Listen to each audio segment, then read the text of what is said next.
what are the habits that I was able to instill that have like produced this kind of growth? And so I think the first thing, it's weird to say of a habit, but it's like constant self-awareness, like proactive self-awareness. It's that gut check of like, how am I feeling today? What do I want to do? I think that was like freeing in that for me, is to recognize it in myself that I do what I want to do. And so if I can say to myself, this is something I find fun, something I want to do, it'll happen naturally. Or this is something I don't want to do, or I'm not going to find fun. Then I can identify that my likelihood of doing it is very low. Therefore, I shouldn't be responsible for it. And so it's weird that I've created a strong habit of delegation, but it came from self-awareness. So in like practical terms, it is training myself again and again and again to very quickly discern, is this something that I'm going to enjoy doing and therefore likely do again and again? If not, how do I assign this to somebody else as quickly as possible? Because chance of success is going to be very low for me. And so that takes both like self-awareness and a willingness to be really honest with yourself, right? Like you have to be able to say, I know I could do this, but I'm probably not going to do it well. So why keep putting that burden on me if I could delegate it instead? Yeah. And so I don't know if that's like a habit, but I think it's Sure. I do keep a daily check-in with myself. I think because I came to that understanding of like your business only grows as much as you do. Growth comes from discomfort, or it's usually associated when you're growing, it's uncomfortable.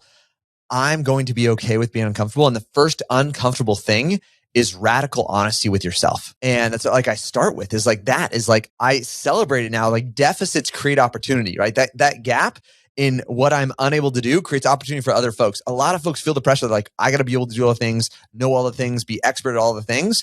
And I just come back to myself time and time again to recognize where I'm not inclined to thrive. And I guess there's a discerning there too, because it's not that I say I'm unwilling to grow in that area. Because there have been ways where like you do need to like, you need to get over it. You need to like just be find better. But I guess I just match that accountability. So like I'll say like here's a habit of growth in the business that you didn't think through. It's consistency. Like how you do one thing is how you do all the things. I still don't have the most conviction about that, even though like I tell myself that's true, because here's how I know I don't have the conviction about that is how much of a challenge it is for me in the world of physical fitness or nutritional fitness, right? Like the physical side of it. It's eating right and being active. Eating right and being active.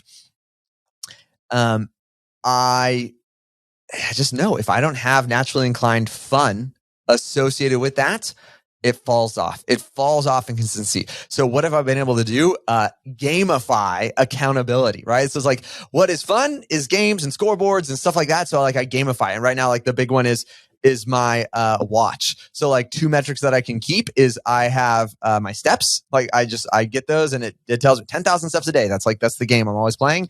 And then I've got this other thing where I literally have the trainer send me workout and he knows you did it or you didn't do it. And Tyler, this has been going on. Gosh, it's probably almost 8 months now of consistency, and I just had to gamify it. And so now I can fit it in, and it just like it naturally occurs, and it doesn't matter, what's going on. And so, that consistency, that like in all areas of your life, and being more self-aware of creating just the opportunity to thrive here. One fun example that we instituted recently is the hour between dinner and bedtime. It's not even an hour, but there's basically one. It's roughly comes for us. It's 7 to 8 p.m. every single day. Is dinner's done, so that means there's a ton of dishes, and the kids are getting ready for bed. That's like bath time for us. That's story time. That's like all the things. Maybe there's some like games and fun. And it's like that's our youngest goes to bed maybe earlier on the 7:30 side, and our oldest goes to bed closer to 8 p.m. And for the sake of margin, like prioritizing, like what's a habit I wanted to keep is being present with my kids and being present with my wife.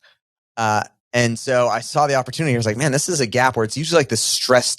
I'm not super stressed, but you're just like, we're getting through it because I'm like, I need to get through bedtime and bath time as fast as possible to get downstairs to do all the dishes. And it would turn into literally be like an hour of like rushing through this time with my kids, and then another hour of rushing through attack the house. And usually for my wife and I, be divide and conquer. So I'm taking the kitchen and she's taking the laundry room, and so it's not a connected time then. So it's like 2 hours where it's like we're all near each other, but not fully present.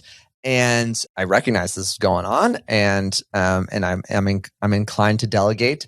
And so we found a local high school student who had said, "Hey, I'm looking for extra work," and found someone now comes every day from most days. Most days, sometimes she takes like we've like reverse date nights, so like Friday nights often is hard for us to fill there, but like almost every day of the week, she'll come for 1 hour and do the dishes and clean up all the toys. And we have two little boys, and so it's chaos here, and it's amazing. It's been amazing. So now, like, I feel like I'm empowered to keep the habit of being present at night with my kids as they're going to bed. Like the experience now, it's been like transformative. Where now I get to like we're reading. It used to reading like a bedtime story. We're reading a book. I don't know if any other parents resonate with this. Where like previously I felt like we do one, and it's like this is it. Like I'm the one saying like this is it. Why? Because I'm thinking like I need to get you to bed, because then I need to go downstairs and clean and like get the house back and put back together.